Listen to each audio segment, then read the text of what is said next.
આપણે બધા ભારતમાં એક ખાસ દિવસ તો ઉજવીએ જ છીએ, પણ શું ક્યારે વિચાર્યું છે કે એ દિવસ પાછળ જે વ્યક્તિ છે એ કોણ છે?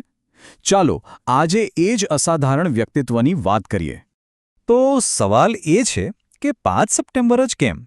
જવાબ જેટલો સીધો લાગે છે એટલો છે નહીં. એની પાછળ એક એવી વ્યક્તિની કહાણી છુપાયેલી છે જેમને પોતાના જન્મદિવસ કરતાં પણ શિક્ષકોને વધારે માન આપ્યું. અને આ વાતનો સૌથી મોટો પુરાવો તો એમના પોતાના જ શબ્દો છે. હું પહેલાં શિક્ષક છું અને પછી રાષ્ટ્રપ્રમુખ. બસ આ એક વાક્ય જ ડૉક્ટર સર્વપલ્લી રાધાકૃષ્ણન કોણ હતા અને શું માનતા હતા એ બધું જ કહી દે છે. તો કોણ હતા આ શિક્ષક રાષ્ટ્રપતિ? ચાલો એમની એ સફરને જાણીએ જે એક નાના ગામથી શરૂ થઈને સીધી રાષ્ટ્રપતિ ભવન સુધી પહોંચી. તો ચાલો થોડા પાછળ જઈએ. તારીખ હતી 5 સપ્ટેમ્બર 1888 અને જગ્યા હતી તમિલનાડુનું તિરુતાની ગામ. એક સામાન્ય બ્રાહ્મણ પરિવારમાં એમનો જન્મ થયો. અને હા, એમના નામમાં જે સર્વપલ્લી છે એ ખરેખર તો એમના પૂર્વજોના ગામનું નામ છે. એ સમયની એક પરંપરા હતી. એટલે શરૂઆત તો એકદમ સામાન્ય હતી, પણ નાનપણથી જ ભણવામાં એ અસાધારણ હતા. પણ અહીં કહાણીમાં એક મજેદાર ટ્વિસ્ટ છે.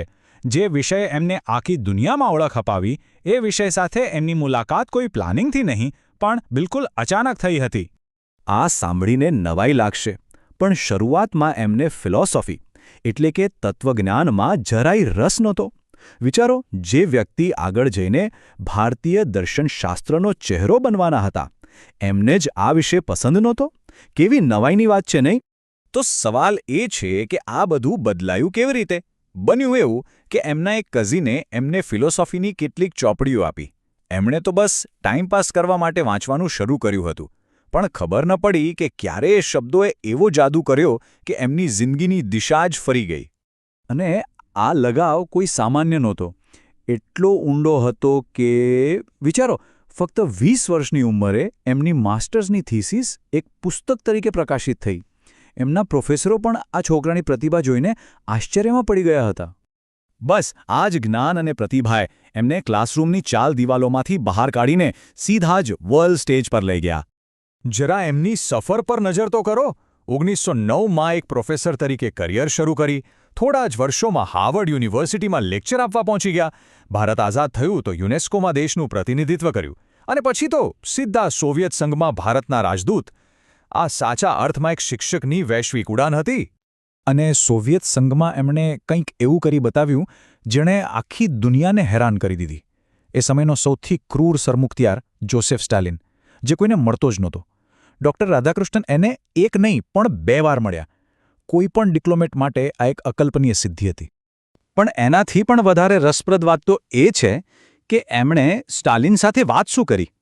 કોઈ રાજકારણની વાત નહીં. એમણે તો ઇતિહાસ અને ફિલોસોફીનો પાઠ ભણાવ્યો. એમણે સમ્રાટ અશોકનું ઉદાહરણ આપ્યું કે કેવી રીતે કલિંગના યુદ્ધ પછી એમણે હિંસાનો રસ્તો છોડી દીધો હતો. અને કહેવાય છે કે સ્ટાલિન જેવા કઠોર શાસક પર પણ આ વાતની ઘણી ઊંડી અસર થઈ. આ હતી એક ફિલોસોફરની અસલી તાકાત. આખી દુનિયામાં પોતાની પ્રતિભાનો ડંકો વગાડ્યા પછી હવે વારો હતો માતૃભૂમિની સેવાનો. અને અહીંથી જ એમની ભારતીય રાજનીતિના સર્વોચ્ચ શિખર સુધી પહોંચવાની યાત્રા શરૂ થઈ. અને હવે કહાની એ ક્ષણ પર આવી પહોંચી છે જેણે 5 સપ્ટેમ્બરને ઇતિહાસમાં અમર કરી દીધો. વાત છે 1962ની. તેઓ ભારતના બીજા રાષ્ટ્રપતિ બન્યા. એમના વિદ્યાર્થીઓ અને મિત્રો એમનો જન્મદિવસ ધામધૂમથી ઉજવવા માંગતા હતા. ત્યારે ડૉક્ટર રાધાકૃષ્ણને ખૂબ જ નમ્રતાથી એક વાત કહી. એમણે કહ્યું, મારો જન્મદિવસ અલગથી ઉજવવાને બદલે જો 5 સપ્ટેમ્બરને શિક્ષક દિન તરીકે ઉજવવામાં આવે તો મને સૌથી વધારે ગર્વ થશે. બસ એ દિવસથી આ તારીખ દરેક શિક્ષકને સમર્પિત થઈ ગઈ. અને રાષ્ટ્રપતિ ભવનની શાન અને શોકત પણ એમને બદલી ન શકી. ખબર છે, એમણે પોતાની ઈચ્છાથી જ પોતાનો પગાર ઘટાડીને ફક્ત 2000 રૂપિયા કરી દીધો હતો. કારણ કે એમના માટે આ પદ સત્તા નહીં પણ સેવાનો એક માધ્યમ હતું. બસ આ જ કારણ હતું કે દુનિયાએ એમને એક નામ આપ્યું, ફિલોસોફર કિંગ, એટલે કે તત્વજ્ઞાની રાજા. આ કોન્સેપ્ટ હજારો વર્ષો પહેલાં ગ્રીક ફિલોસોફર પ્લેટોએ આપ્યો હતો. એમનું માનવું હતું કે આદર્શ શાસક એ જ હોઈ શકે જે જ્ઞાની હોય, સદ્ગુણી હોય.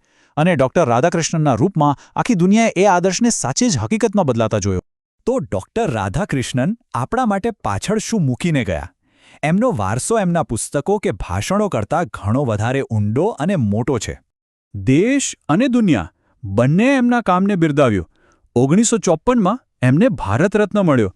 જીવનના છેલ્લા વર્ષોમાં એમને દુનિયાનો પ્રતિષ્ઠિત ટેમ્પલ્ટન પ્રાઇઝ પણ મળ્યો. પણ એમની મહાનતા તો જુઓ. ઇનામમાં મળેલી બધી જ રકમ એમણે ઓક્સફર્ડ યુનિવર્સિટીને દાનમાં આપી દીધી અને આજે પણ ત્યાં એમના નામે વિદ્યાર્થીઓને સ્કોલરશિપ આપવામાં આવે છે. ખરેખર તો તેઓ પૂર્વ અને પશ્ચિમની વિચારધારા વચ્ચે એક પુલ સમાન હતા. એમણે જ પશ્ચિમી દુનિયાને ભારતના ઊંડા તત્વજ્ઞાનનો સાચો અર્થ સમજાવ્યો. અને અંતે એમનું જીવન આપણને બધાને એક સવાલ પૂછીને જાય છે. એક શિક્ષક સમાજને શું આપી શકે છે? ડૉક્ટર રાધાકૃષ્ણનનું જીવન પોતે જ આ સવાલનો જીવતો જાગતો જવાબ છે કે એક શિક્ષક ફક્ત વિદ્યાર્થીઓ જ નહીં પણ આખા દેશનું, આખા રાષ્ટ્રનું ભવિષ્ય ઘડી શકે છે.